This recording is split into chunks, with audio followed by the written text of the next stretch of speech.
Hello, everyone. Thank you for tuning in to the GSMC Football Podcast. I am your host once again, Matthew Quinn. We're brought to you, as always, by the GSMC Sports Network. We have a great show for you today. We'll be covering some NFL news and rumors in our first segment, talking a little bit about Matt Stafford staying put at the Rams, as well as a couple of other stories that are going around as well. And later in the second segment, we're going to be covering some NFL Combine news, so stick around for that. And make sure you also stick around for later in the show when we'll be talking about our ongoing series and season outlooks. Today, we're going to be talking about the Jacksonville Jaguars.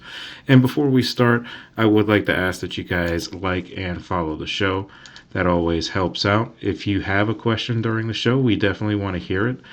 And if you want, we will go ahead and talk about any other comments that you might have as well, because this is not a live stream just yet, so we don't have the super chat just set up just now. So any kind of comment or anything like that you want to type down, we'll get to it as soon as we can.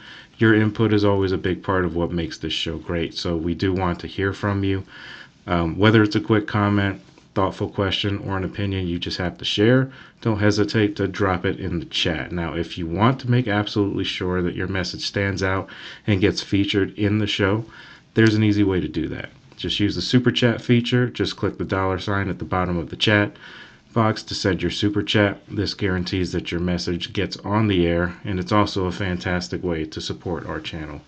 We rely on your support to keep bringing you the sports content that you also love and appreciate. So any kind of support, we do appreciate every single bit of it. So just go ahead, let us know what you're thinking, hit that super chat button, and let's keep this show as interactive and exciting as possible. And if you prefer, you can also go to gsmcsports.net to tip, donate, and leave a comment or a question there. We couldn't do what we do without your amazing support, so we're so thankful to have you as part of our community. And once again, the link is gsmcpodcast.net. All right, so let's go ahead and get into our show here. Our first topic of discussion that we're going to be talking about is some NFL news and rumors that have been floating around over the weekend. The biggest story coming out over the weekend, obviously, was Matthew Stafford deciding to stay with the Rams on a restructured deal.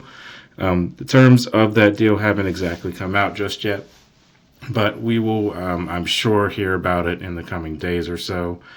I know there was a lot of talk that he might go to the Raiders. I know he had a meeting with Tom Brady in Montana about potentially going there, and that nothing really ended up happening with that. So he's going to end up back in LA, which honestly is where I felt like he was going to end up anyway. There was all these rumors going around that maybe he was even going to go to Pittsburgh. Maybe he was going to go to the Raiders, possibly even the Giants, because those are all quarterback-needy teams. And obviously, I just didn't really believe that any of that was going to happen. And it ended up being that he would just go back to LA on that restructured deal. So that's basically how that ended up. There's a couple of other stories that were floating around over the weekend as well. Another big thing that happened, I'm sure you heard about it, was the Commanders trading a 5th-round pick to the 49ers to get Deebo Samuel. And this is just the first step, I believe, and they're, few steps towards potentially going all in towards trying to challenge the Eagles, not only in the division, but even potentially for the NFC altogether. They get a few more players, they've got a lot of cap room still, even after the Deebo Samuel signing, which obviously that cannot come to fruition until March 12th. That's the start of the new league year. So they will, wait until then to get a deal done. But either way, it's a good move for Washington. They add Deebo Samuel, who's not going to be a number one receiver or anything like that, but he's a solid guy to be in there to back up Terry McLaurin. And obviously Terry McLaurin is the number one receiver there. So that's a good move for them. It may not necessarily get them over the hump in terms of the division title over the Eagles. But again, we're still very early in this process with, March 3rd being the date, and obviously the league year hasn't even started yet.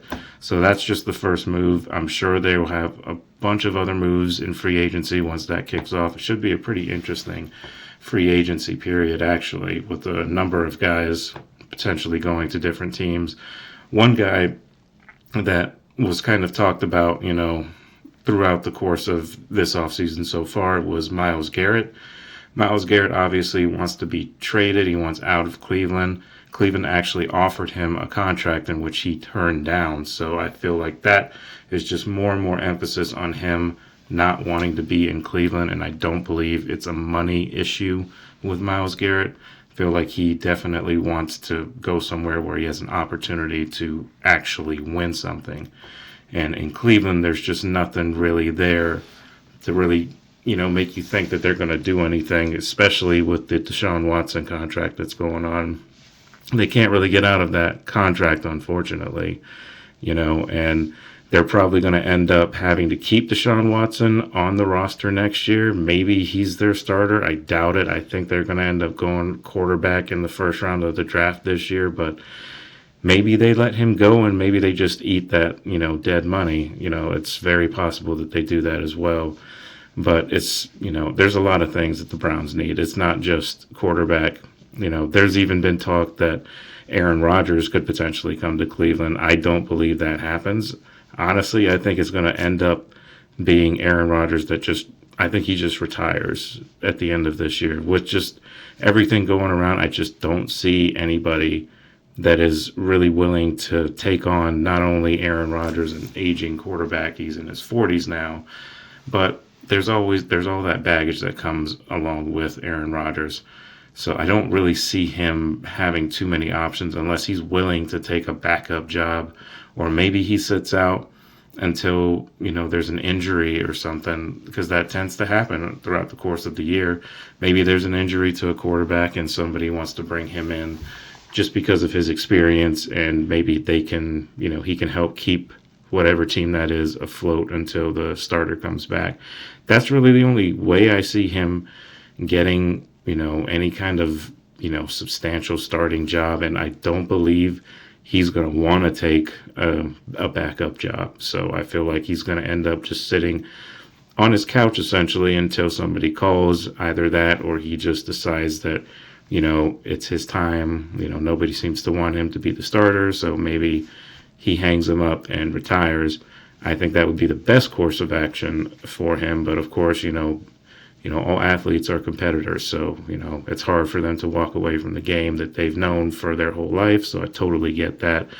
But his abilities are just not where they used to be. So I think his best option is to take a backup job or to just retire.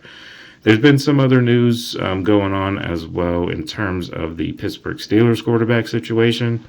From everything that I have watched and read up to this point, it seems as though the Steelers are leaning more and more heavily towards re-signing Justin Fields. Now, if they do decide to do that, I would expect them to potentially do that before the start of the new league year, just simply because I feel like that would save them a ton of money if they did it that way. That way they don't have him go on the open market, have him talk to a bunch of other teams that offer him more than the Steelers are willing to pay. And then the Steelers are in kind of a bad spot, in the spot where they would probably most likely try and sign Russell Wilson for another 1-year deal and maybe draft a quarterback on day 2 or day 3 to try and develop and, go from there. That's kind of the only real options they have. That's why I feel like them signing Justin Fields is their best option at this point. Whether or not they do that, that's, only time will tell, I guess. But, that's kind of the news so far out of Pittsburgh. It looks like they are trying to get the Justin Fields deal done. Just to keep in mind, Justin Fields does have the same agent that Deshaun Watson has, or had at least. And Deshaun Watson, say what you want about him, but he got that, really crazy contract, and his agent helped him do that. So who's to say he can't pull another, magical type of deal and get Justin Fields, a crazy amount of money, or at least an offer for a crazy amount of money. A team to kind of keep an eye on with the Justin Fields situation is the Jets. with them being as quarterback needy as they are.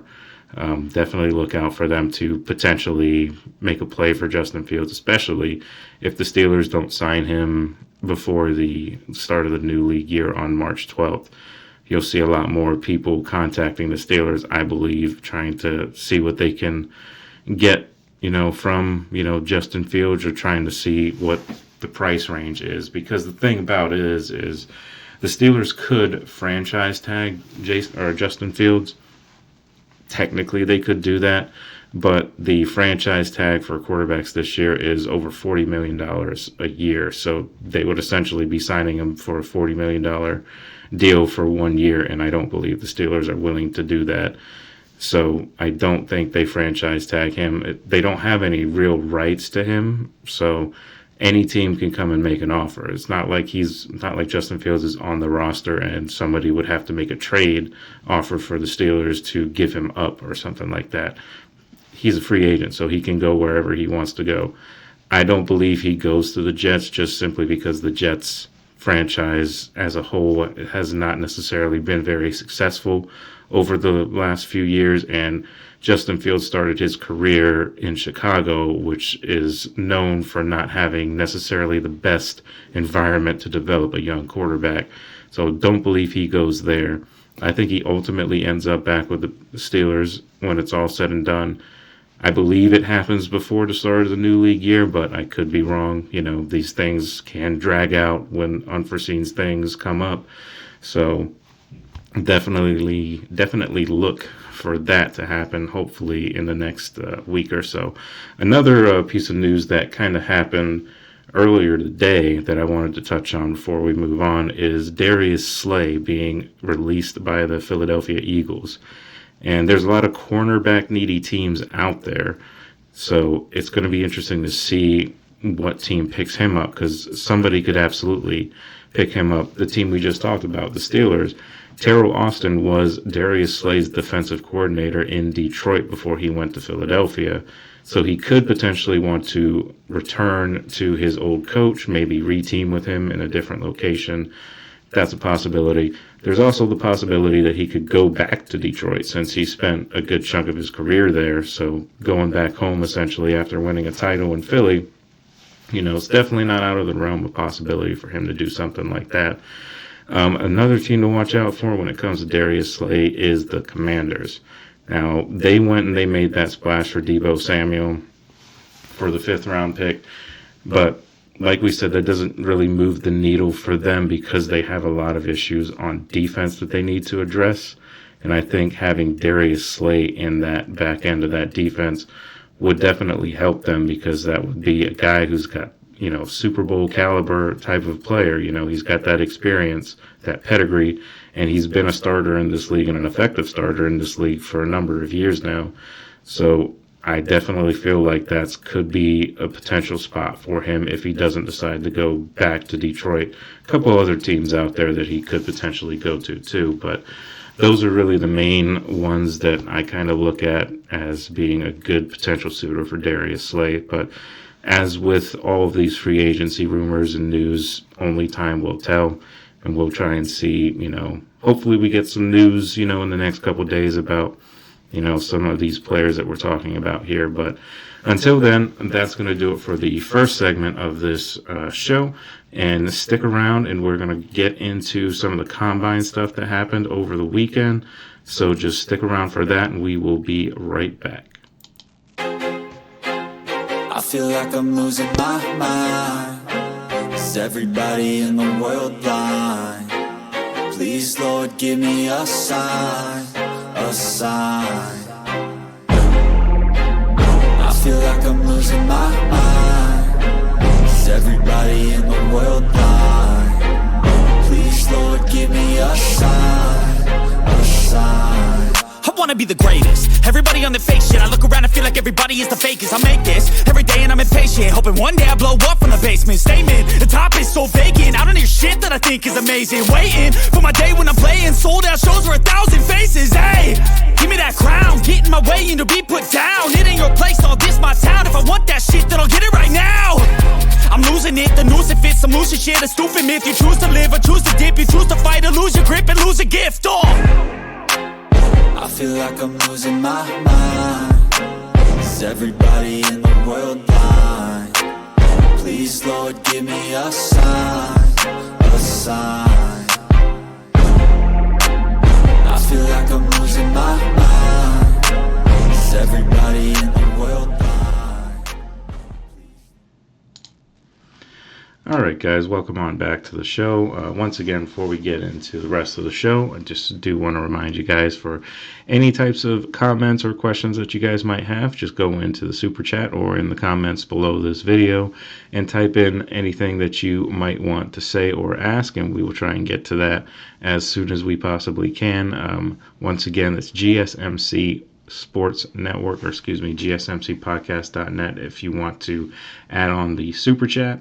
And once again, any kind of support or help will definitely be appreciated. So let's get right back into the show here. And we've got our next segment coming up, and that is the NFL Scouting Combine that took place over the weekend. A number of big-time prospects that worked out. A couple of guys that didn't, such as Abdul Carter with his potential knee surgery that he's going to have, as well as the shoulder injury that was going to keep him out of the Combine regardless. He didn't work out, obviously. You had Travis Hunter didn't work out. Ashton Genty didn't work out. A number of guys didn't work out. But there were still a lot of guys that did and made a pretty big impression. One of those guys being on the first day when we were talking about defensive linemen. On that first day of drills, it was Shamar Stewart out of Texas A&M that had a really, really big day. He is a 6'5", 267-pound athletic edge rusher from Texas A&M. He had a 4.59 40-yard dash, which was the highest at that time of his recording there. So he made a very, very big impression, and everybody knew that he was going to. He's a very talented edge rusher from Texas A&M, so that was not really a surprise. The edge rusher that did stand out was James Pierce.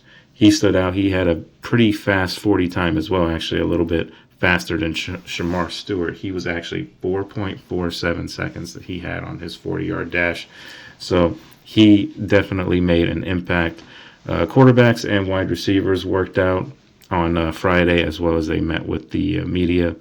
So Quinn Ewers, interesting prospect out of Texas. He actually spoke, and he actually said himself that he was kind of surprised to have spoken to the Pittsburgh Steelers. Whether or not they're going to go after him with that 21st pick, I don't know. But he did have a conversation with them, so that's just something to just kind of keep an eye on.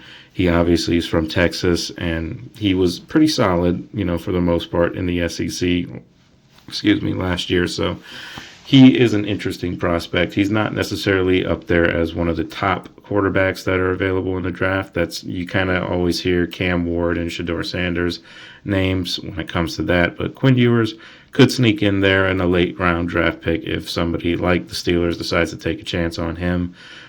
Most likely, I think he's going to go day 2. But, things can happen. Trades can happen. Teams can move back and move out of the first round even. So you never know what could happen with that. The fastest 40 time was not quite as fast as Xavier Worthy was last year, but it was Kentucky corner Maxwell Hairston, who had a 4.28 fastest 40-yard dash time, over the weekend. He was fantastic in that, and that showcased a lot of his covering speed that he showed at Kentucky last year. Another guy that had a pretty good 40 time and is one of the top receivers that are supposed to be available in the draft this year, and that is Matthew Golden out of Texas. He was the fastest among all wide receivers with his 40 time. He obviously is a very, very intriguing prospect, somebody that I believe is going to definitely go in the first round. There's a few receivers out there, like I've mentioned before, that it's not necessarily the deepest class at wide receiver, but there's still a lot of guys out there that can be instant contributors, and I do believe that Golden is one of those guys. So definitely a good combine from him. He did a lot to help his status, his draft status, that is.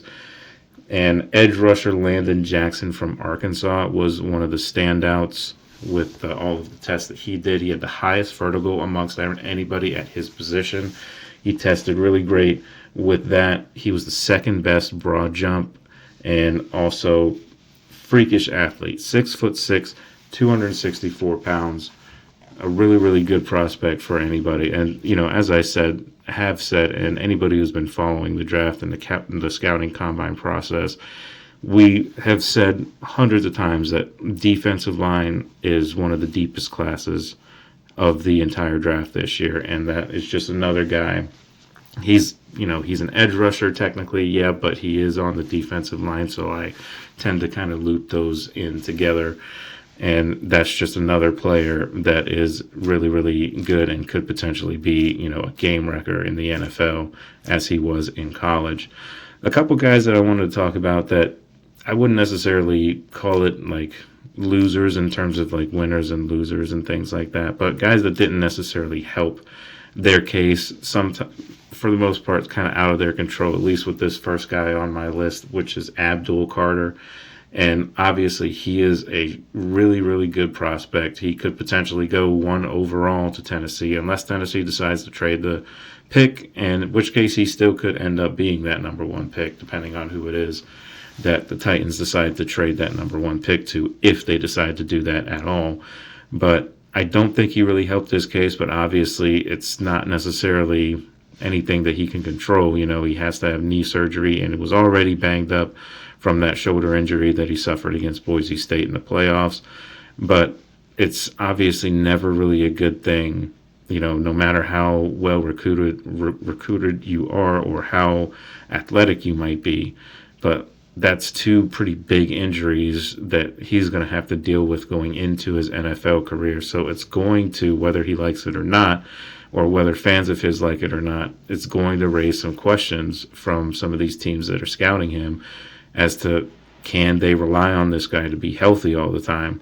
Obviously, there's going to be teams out there that's going to take a chance on him. He's just too good of an athlete to just pass up like that just because of a couple injuries.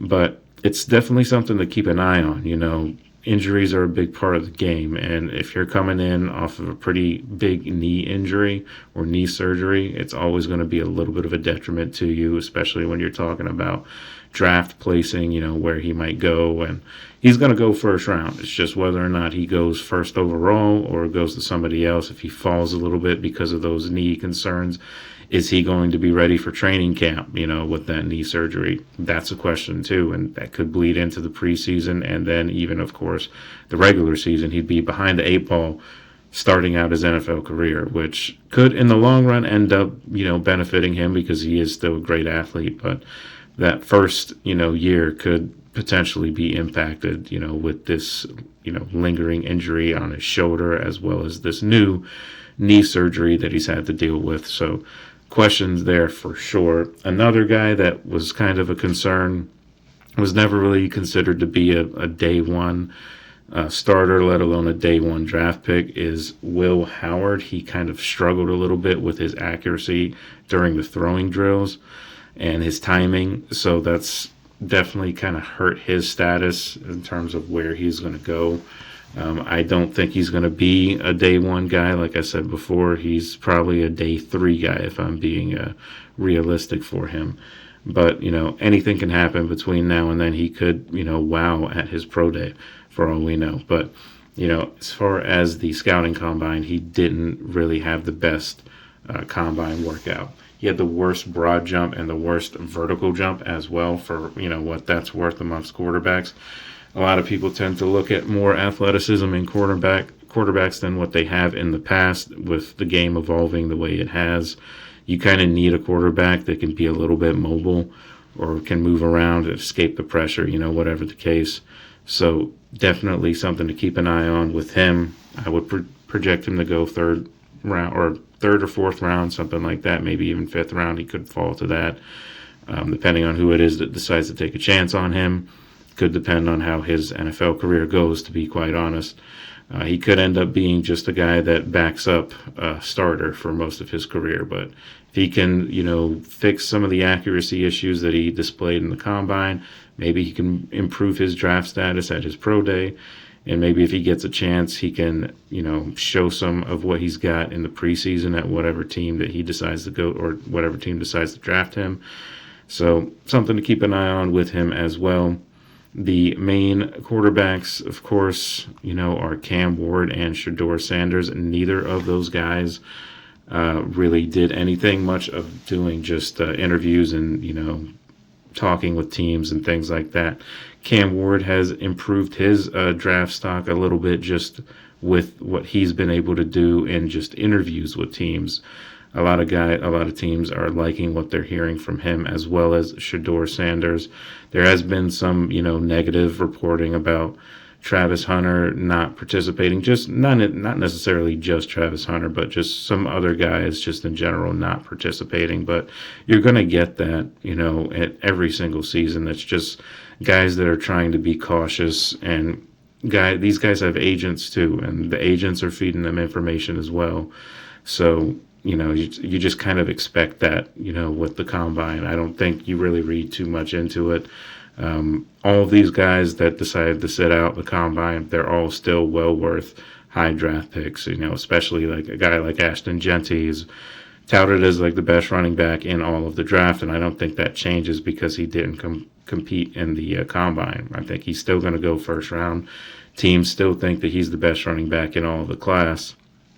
So I don't think it really matters much, So the scouting combine is officially wrapped up. So now we get to move in to the NFL draft process, and we'll talk a little bit more about mock drafts and things of that nature as we get closer to the draft. But for now, we're going to take another quick short break, and we're going to come back and we're going to talk about our ongoing series, the season outlooks. Today we are going to be talking about the Jacksonville Jaguars. So stick around for that. We will be right back. Sports Network. Get your fix of daily sports talk shows on YouTube. Absolutely free. NFL, college football, NBA, MLB, MMA, UFC, fantasy football, and so much more. GSMC Sports Network has shows running all day long, with new sports shows starting every 2 hours. Just like on your favorite cable sports channel, except GSMC Sports Network is absolutely free. Just search GSMC Sports Network on YouTube to catch one of your new favorite shows, like the GSMC College Football Podcast, Chip Shot Football Podcast, Hoops and Heels Women's Sports Podcast, GSMC Basketball Podcast, and so many more. Check it out for yourself. GSMC Sports Network, now available on YouTube absolutely free. Search GSMC Sports Network on YouTube right now. And once again, welcome on back to the GSMC Football Podcast. Just want to give you one final reminder just to go ahead and, any type of donations or tips or any kind of questions or comments that you guys might have, drop them in the comments or the super chat, and we will go ahead and answer those as soon as we can get to them. As I always say, any type of support is greatly appreciated. So we thank you guys for listening to the show to this point. And any kind of questions you have, once again, that's GSMCSportsNetwork.com, GSMCPodcastNetwork.com. And then you can go ahead and type in your super chat and we'll get to it. So let's go ahead and get right on into the next subject, our final topic of the day. We're going to be talking about the Jacksonville Jaguars and their season outlook. I'll take a look at what they did last year. It was a pretty tumultuous year, for the Jags. A lot of negative things happened. There were some positives sprinkled in here and there, but overall, their record was 4-13. Ultimately, they ended up firing their head coach, Doug Peterson, as well as their GM, Trent Baalke. They went ahead and hired Liam Cohen, the offensive coordinator from Tampa, in kind of a weird situation there, with them originally interviewing him, and then he decided not to do the job. Then they fired their GMs, and then he decided he didn't want the job. Which is a whole other story because, we can get into that. That's been talked about already.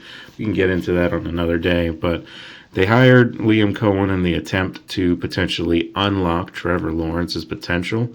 He is an offensive-minded coach. He did good things with Baker Mayfield last year in Tampa.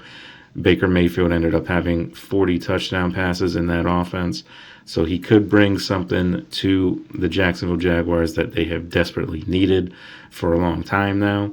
They have a couple young guys that are pretty good. You know, you've got Brian Thomas Jr., who ended up having a really, really good rookie year. He was only behind Jamar Chase and Justin Jefferson in terms of receiving yards last year, which is very impressive when you take a look at, you know, what the Jacksonville Jaguars typically have been able to do. They're not necessarily known as being this explosive offense, but they still have a guy like Brian Thomas Jr. who showed just in his rookie year that he could be a franchise wide receiver, a guy that you have for a very long time. And if he gets the right offensive system around him, you could unlock his potential even more. You know, they have some pieces, but, you know, obviously there's a lot of building that they need to do as well. The offensive line is typically kind of the issue right now. They were one of the worst ranked offensive lines in all of football last year. All three of their interior linemen were all guys that were rated near the bottom of the league at their respective positions. You know, Mac Jones, of course, had to start 7 games for the Jags due to Trevor Lawrence's injury. Mac Jones ended up going 2-5 in those games. In the games that Trevor Lawrence started, he was 2-8. So obviously not great, even with, you know, Trevor Lawrence starting some of those games. They still just didn't have a very good game. At the running back position, the Jags have kind of an interesting backfield. You know, they've got Travis Etienne, who, you know, really has that potential to be a really good quarterback. Running back, but he didn't necessarily have the greatest year last year, but, you know, you could argue there were a lot of guys on the Jags that didn't have a great year last year as well. But Tank Bigsby, the guy who ended up being the backup to Travis Etienne, he actually ended up being more effective a lot of the times that he was in the game. So that 1-2 punch, Travis Etienne, I would believe that he's only going to get better. He had an off year this year. He's been pretty solid for when he's been healthy. Obviously, he had the really bad injury his rookie year, which cost him his entire rookie season, but he has showed flashes that he could be a really good running back. He was great at Clemson when he was in college too. Hasn't really seen that, you know, transfer into the NFL success just yet, but he's still pretty young. And Tank Bigsby is a pretty solid number 2 running back in that backfield. So if they can get things going on the offensive line, maybe pick up a couple guys in free agency or maybe even through the draft or trades, you know, they could potentially rebuild that offensive line and make them a lot better. That entire interior defense or interior offensive line are free agents right now. Brandon Scherf, another one of them, is a free agent. They're going to have to try and find a way to, you know, upgrade that position. He's most likely not coming through or not coming back next year. You know, once again, all 3 of those interior linemen were ranked either 25 or below in their respective positions. So it's definitely, you know, something that they need to address potentially in the offseason or in drafts or trades, free agency, things like that. Another thing, too, both tackle spots are pretty solid. I mean, they're relatively young at that position, but, you know, they're solid as well. You know, so they can build on some of these guys. So something to look forward to for the Jags. You know, just there's some pieces there, you know, with the offensive line. They just need to have a little bit more success, you know, drafting when it comes to the offensive line, and I think they will improve from there. They should have a better record this year, I would think, just with some of the changes that they've made already. They've got a new GM and everything, so that's obviously going to help them. New head coach, hopefully that gets them going in the right direction. We'll have to see, you know, what they end up doing overall. But they do also need to beef up the defense a little bit. They've got some pretty good edge rushers in Trayvon Walker and then Josh Hines-Allen. Those guys are both very effective pass rushers, but they need some guys on the interior as well. This could be a potential, you know, spot where the Jaguars go after in a draft that's this deep in terms of defensive linemen. I would be surprised to see them go defensive linemen in the first round of the draft, maybe even have a trade up to get an additional pick early on in the draft. to see where they go from there, because they need to beef up that interior line. The secondary could use a little bit of help as well. As I mentioned before, Darius Slay is a corner that is now available as a free agent. They could potentially look into him as a veteran guy to bring in. It's possible. Gabe Davis, when you take a look at the wide receiver position, Gabe Davis is still there, but he's coming off of a pretty bad knee injury. You still have Brian Thomas, obviously, but they need another guy there, because Christian Kirk, Evan Engram at the tight end position, those two guys probably going to end up being cap casualties, so you'll need to get a third receiver to replace Christian Kirk, and you'll probably also need to dip into the tight end position, which actually luckily is a pretty deep position in this year's draft, so they could potentially look at a tight end in the first round, if not maybe the second or third round, because of how deep the defensive line class is and their need at defensive line, they could wait before they go defensive line. So they may not necessarily go first round defensive line. They could potentially go tight end. There's, of course, Warren out of Penn State. He's the best ranked tight end right now. So that's a guy they could go after as well. Just something to think about with the Jags. Couple other free agent corners that the Jags could potentially look into is Mike Hilton, who is scheduled to be a free agent once the new league year kicks off on March 12th. He's obviously coming from the Cincinnati Bengals. Don't know if the Bengals are going to retain him. They've got a lot of issues trying to deal with Jamar Chase's situation, and they're not necessarily sure what's going to happen with that because they're pretty far apart on contract negotiations from the last report that I saw. So Mike Hilton's probably going to be another one of those guys that's kind of a cap casualty, just a guy that they just don't re-sign, whatever you want to call it. But I expect him to hit the open market, and somebody's probably going to snatch him up because he is a pretty solid slot corner, very good blitzing corner. Jazz could use something like that. So it wouldn't surprise me if they decided to go that route as well. We'll just have to see. Nate Holmes, another guy from the Raiders. He could potentially be a guy that, the Jacksonville Jaguars look at. I could see him going in. They could get him for relatively cheap, I believe. I mean, he's a pretty high-end corner, but, I think they could probably throw something at him and it could potentially work out for them where it's not too financially cost-effective. So obviously Sherfarius Ward, Byron Murphy, or a couple other guys at the corner position that I would just keep an eye on that could potentially be in different places. Jacksonville could look at them and possibly, dip into that pool just to see if they can go ahead and improve that position.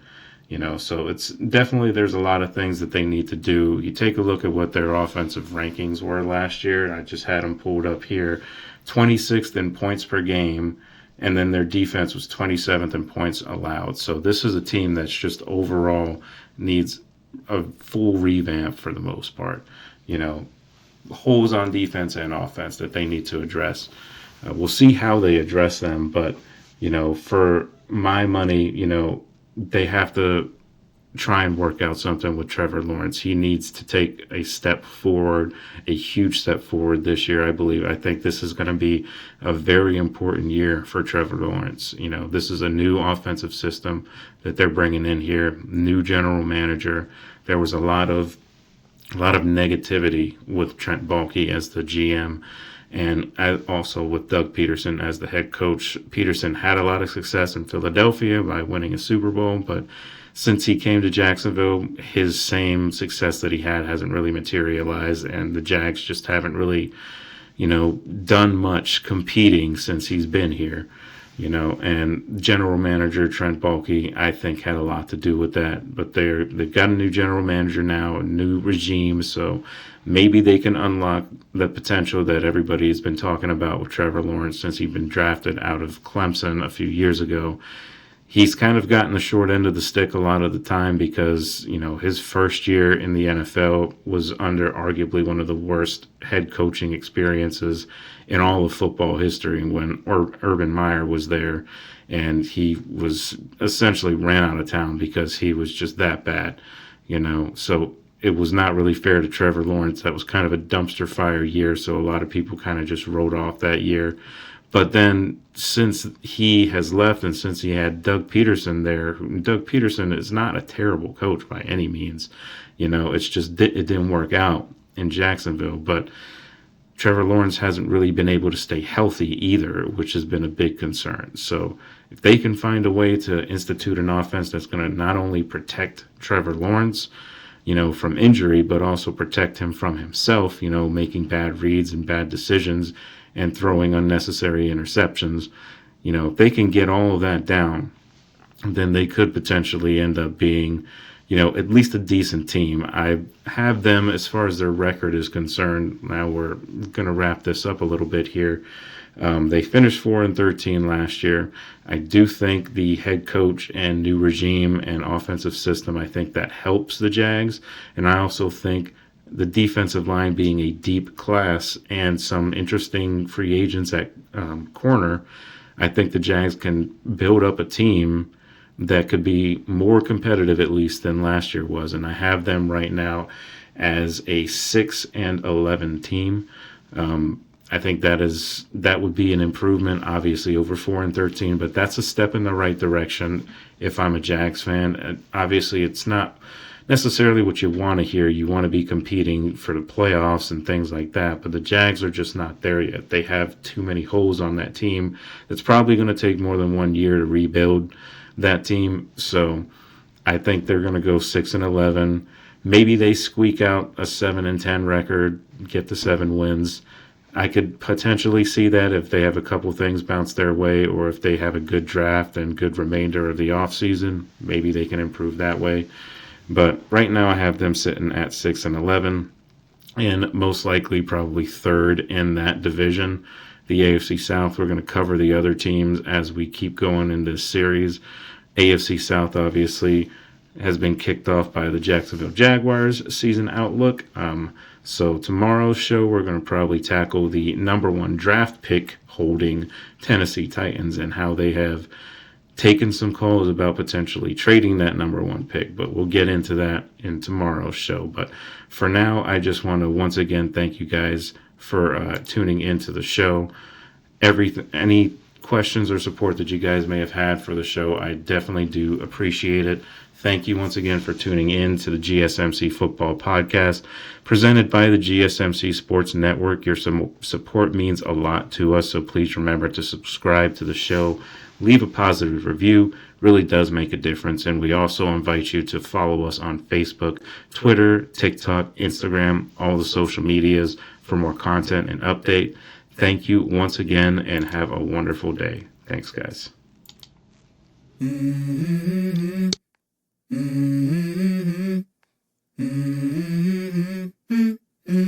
Let's go.